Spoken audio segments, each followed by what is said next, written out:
আওয়ামী লীগ যদি আবার ফিরে আসে সেটা কার হাত ধরে আসবে জানেন? তাদের কেউ আওয়ামী লীগ নেতা না, কিন্তু গত কয়েক মাসে তাদের কথাবার্তা, আচরণ আর উপস্থিতি দেখে অনেকেই প্রশ্ন করছে আওয়ামী লীগ কি তাদের হাত ধরেই ফিরে আসতে চায়? মুক্তিযোদ্ধা কাদের সিদ্দিকী, আইনজীবী জেড.আই খান পান্না, সাংবাদিক আনিস আলমগীর, সাবেক সচিব শহীদ খান আর অভিনেত্রী মেহের আফরোজ শাওন এরাই এখন আলোচনার কেন্দ্রবিন্দু। কেউ বলছে এরা নাকি দলকে আবার মাঠে ফিরিয়ে আনার মূল হাতিয়ার। শুরুতেই আসি জেড.আই খান পান্নার কথায়। তিনি একজন পরিচিত আইনজীবী ও মানবাধিকার কর্মী। তাকে নিয়ে আলোচনা কেন হচ্ছে? কারণ অনেকেই মনে করেন কিছু বিশেষ সময়ে তিনি এমন কিছু মন্তব্য করেছেন যা আওয়ামী লীগের পক্ষে ন্যারেটিভ তৈরি করে। বিশেষ করে ডক্টর ইউনূসকে সমালোচনা করা কিংবা সরকার পরিবর্তনের পরে অন্তর্বর্তী সরকারের কিছু সিদ্ধান্ত নিয়ে প্রশ্ন তোলা, এসব কারণে তার নাম আলোচনায়। কিন্তু বাস্তবে পান্না কোনো রাজনৈতিক পদে নেই, কোনো দলের সাথে যুক্ত নন। তিনি শুধু আইনজীবী হিসেবে তার অবস্থান জানান। কিন্তু মিডিয়া বলছে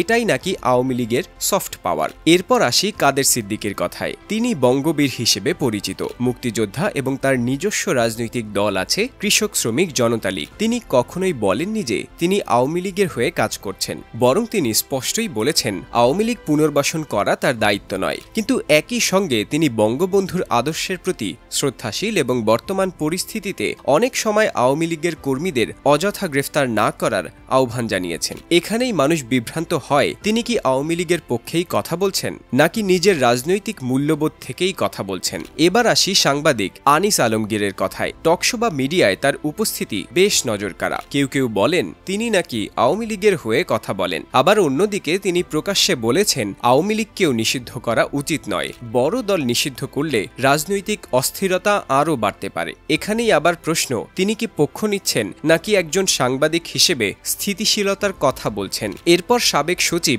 আবু আলম শহীদ খানের দিকে তাকাই। তিনি আগে সরকারি দপ্তরে উচ্চ পদে ছিলেন। অন্তর্বর্তী সরকারের সময় তিনি টকশোতে বেশ সক্রিয় হন এবং বলেন বড় রাজনৈতিক দল নিষিদ্ধ করা উচিত নয়। এরপর তার বিরুদ্ধে মামলা হয়, তাকে গ্রেফতার করা হয় এবং বিভিন্ন রাজনৈতিক সংগঠনের পক্ষে জড়িত থাকার অভিযোগ ওঠে। তবুও তিনি বারবার বলেন তিনি কেবল দেশের স্থিতিশীলতার কথা বলছেন। তাহলে কি তিনি আওয়ামী লীগকে ফিরিয়ে আনার অংশ?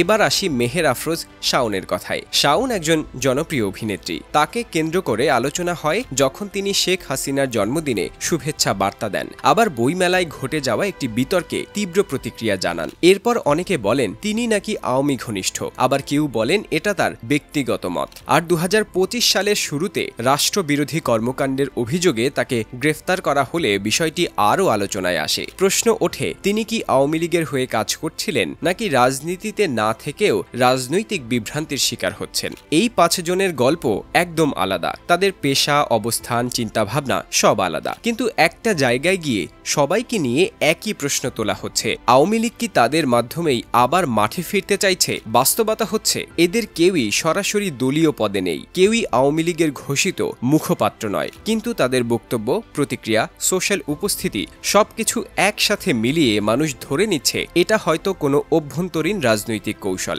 আসলে সত্যিটা অনেক সহজ। রাজনীতিতে সবসময় কিছু মানুষ থাকে যারা কোনো দলের না হয়েও দলের বিষয়ে কথা বলে, কখনো তা আদর্শ থেকে, কখনো অভিজ্ঞতা থেকে, কখনো দেশের পরিস্থিতি দেখে, আবার কখনো ব্যক্তিগত মতামত হিসেবে। কিন্তু যখন পরিস্থিতি সংবেদনশীল হয় তখন এই সাধারণ মতামতগুলোই রাজনৈতিক ব্যাখ্যা হয়ে যায়। ঠিক এখানেই মানুষ ধরে নেয় এরা হয়তো অঘোষিতভাবে কোনো রাজনৈতিক দলের পক্ষে কাজ করছে। আপনি কি মনে করেন, এরা কি সত্যি আওয়ামী লীগকে ফিরিয়ে আনতে কাজ করছে নাকি এটা পুরোপুরি সময়ের দাবি আর মানুষের ব্যাখ্যা? কমেন্টে আপনার মত জানাবেন।